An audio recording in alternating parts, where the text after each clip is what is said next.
ជំរាបសួរក៏ដូចជាសួស្តីទៅកាន់អ្នកទាំងអស់គ្នាពួកយើងគឺជាក្រុម Coachucate ដែលមកពីវិទ្យាស្ថានបច្ចេកវិទ្យាកម្ពុជាចំពោះបច្ចេករបស់ពួកយើងគឺមានឈ្មោះថា AI Chat ដែលវាគឺជា chatbot មួយដែលមានមុខងារក្នុងការ detect ទៅលើព័ត៌មានមិនពិតសារខ្លីបន្លំក៏ដូចជាមាតិកាបន្លំផ្សេងៗដែលវាអាច detect បានទាំងទៅលើភាសាខ្មែរក៏ដូចជាភាសាអង់គ្លេសដែលពួកយើងមើលឃើញថានៅតាមបណ្ដាញសង្គមសប្តាហ៍ដូចជា Facebook Telegram TikTok មានការកើនឡើងនៃចំនួនអ្នកប្រើប្រាស់យ៉ាងទូលំទូលាយក៏ដូចជាមនុស្សរាប់លាននាក់បានធ្វើការចែករំលែកនៅព័ត៌មានហើយនិងវីដេអូជាច្រើនតាមរយៈប្រព័ន្ធផ្សព្វផ្សាយបណ្ដាញសង្គមប៉ុន្តែព័ត៌មានទាំងអស់មិនមែនសុទ្ធតែជាព័ត៌មានពិតឬមានសុវត្ថិភាពនោះទេដោយសារតែការកើនឡើងនៃព័ត៌មានមិនពិតវាបង្កទៅជាបញ្ហាយ៉ាងធ្ងន់ធ្ងរដោយព័ត៌មានខ្លះដូចជាព័ត៌មានពិតប៉ុន្តែវាគឺជាព័ត៌មានខ្លីបន្លំឬក៏ជាព័ត៌មានដែលអាចបង្កជាគ្រោះថ្នាក់ផ្សេងៗដូចជា link ឬក៏ព័ត៌មានអំពីបញ្ហាសុខភាពដែលធ្វើឲ្យមានការភ្ញាក់ផ្អើលក៏ដូចជាការភ័ន្តច្រឡំជាពិសេសវាធ្វើឲ្យប៉ះពាល់យ៉ាងខ្លាំងទៅលើអ្នកប្រើប្រាស់ថ្មីៗក៏ដូចជាពួកគាត់មិនទាន់មានបទពិសោធន៍ក្នុងការបែងចែកថាព័ត៌មានណាពិតឬក៏ព័ត៌មានដែលពុំពិតចំពោះបញ្ហាទាំងនេះវាធ្វើឲ្យមានការកើតឡើងនៅបញ្ហាផ្លូវចិត្តការធ្វើបាបតាមប្រព័ន្ធអ៊ីនធឺណិតក៏ដូចជាការឆបោកបញ្ហានេះវាមិនត្រឹមតែប៉ះពាល់ទៅលើបុគ្គលនោះទេប៉ុន្តែវាប៉ះពាល់ទៅលើវប្បធម៌នៃការប្រើប្រាស់បច្ចេកវិទ្យាក៏ដូចជាជំនឿទុកចិត្តរបស់សាធារណជនទៅលើព័ត៌មានតាមប្រព័ន្ធអនឡាញដូចគ្នាផងដែរដោយសារតែឃើញថាមានបញ្ហាទាំងនេះបានកើតឡើងហើយទើបក្រុមរបស់ពួកយើងបានបង្កើតនៅប្រព័ន្ធសិប្បនិម្មិតមួយ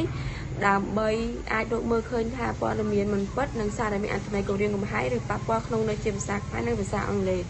នៅក្នុងប្រព័ន្ធរបស់ពួកយើងគឺពួកយើងអាចអនុញ្ញាតឲ្យអ្នកប្រើប្រាស់បញ្ចូលនៅសារឬអត្ថបទណាមួយតាមរយៈប្រព័ន្ធជជែករបស់ពួកយើងក្នុងន័យជាភាសាខ្មែរជាភាសាអង់គ្លេសឬក៏ជាភាសាដែលលាយចូលគ្នាទាំងពីរភាសានេះផងដែរហើយដោយប្រើនៅបច្ចេកវិទ្យា NLP ដើម្បីវិភាគមើលទៅលើបញ្ហាទាំងនេះ